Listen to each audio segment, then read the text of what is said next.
So what do 5 beautiful peonies in a garden do in one season? They take out 45 pounds of nutrients from a 25 square foot bed. That is nitrogen, potassium, phosphorus, calcium, and magnesium leaving your soil and going into that plant growth. Now multiply that times 30, 50, 100 plants in your permaculture cottage garden. You're looking at potentially losing 300 pounds of nutrients in a single season. And if those nutrients aren't there, you get struggling plants in poor soil. That's not good. Hi, Carol from Almost 2 Acres. Today we're talking about how cottage gardens are actually nutrient mining operations and what you should know before you even plant one. Let's talk about the math you need to use. Hey, math is handy after all. In a typical perennial border, plants are spaced 18 to 24 inches apart.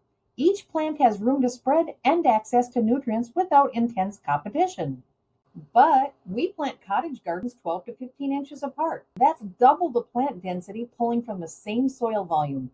Plus, we're growing for multiple yields: flowers, food, herbs, pollinator support. Every yield requires nutrients. Original cottage gardeners understood this. They composted everything: kitchen scraps, animal manure, plant material. Nothing left the system. Everything cycled back through. They were practicing permaculture's catch and store energy centuries before the term existed. The result? Dark, crumbly soil full of earthworms that could support those dense plantings year after year, pulling hundreds of pounds of nutrients and putting it right back in. That's what we're building: a soil system that can handle the demand. Before you can improve soil, you need to know what you have. Here are 4 simple tests.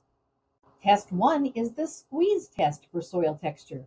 Grab a handful of moist soil, not wet, not dry. Squeeze it into a ball. Does it fall apart immediately and won't hold together? This is sandy soil. It drains fast and doesn't hold nutrients well. Those 45 pounds your peonies need, they'll leach right through before plants can use them. Does it form a ball but crumbles when you poke it? That's loamy soil. Perfect. This holds nutrients and drains well. Does it form a tight ball that's slick and you can roll it into a ribbon? It's clay soil. It holds nutrients, but drainage can be poor. Roots struggle to penetrate. You need to know which of these you're working with. Test 2 is the dig test. Dig up 1 shovel of soil. Count the earthworms. 10 or more worms, your soil is alive and healthy. Good organic matter, good moisture. 5 to 10 worms, pretty decent, could be better. If you have less than 5 worms, your soil needs serious help. There is not enough organic matter to support soil life. Earthworms are your indicator species. If they're thriving, you have the biological activity needed to cycle those nutrients your plants are pulling. Test 3 is the drainage test. Dig a hole 12 inches deep. Fill it with water and let it drain completely. Fill it again and time how long the second drain takes. If it takes 2 to 4 hours, you have perfect drainage for cottage gardens. Under 2 hours, it's draining too fast and is probably sandy. Nutrients wash through. On the other hand, if drainage takes over 6 hours, there is a drainage problem like clay. Roots sit in water but can't access nutrients effectively. This tells you if you need to fix drainage before you plant. Test 4 is the smell test. Good soil smells earthy and rich, like a forest floor. Does it smell sour or musty? These are poor drainage or anaerobic conditions. Your nutrients cycling isn't happening. No smell at all? There is low organic matter and not much biological activity. Get your nose in there. You'll recognize good soil when you smell it. So you've done your test. What does it mean? Do you have sandy soil with a few worms and it drains too fast? You need to add organic matter that acts like a sponge, holding on to moisture and nutrients long enough for plant roots to access them. Do you have clay soil that drains too slow? You need organic matter to break up those tight clay particles, create air spaces for roots and drainage, and improve structure.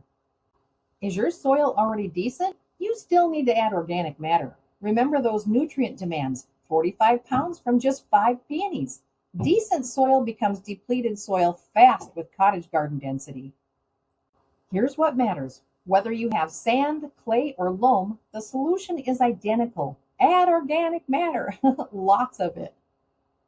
Organic matter improves everything. Sandy soil, it holds moisture and nutrients better.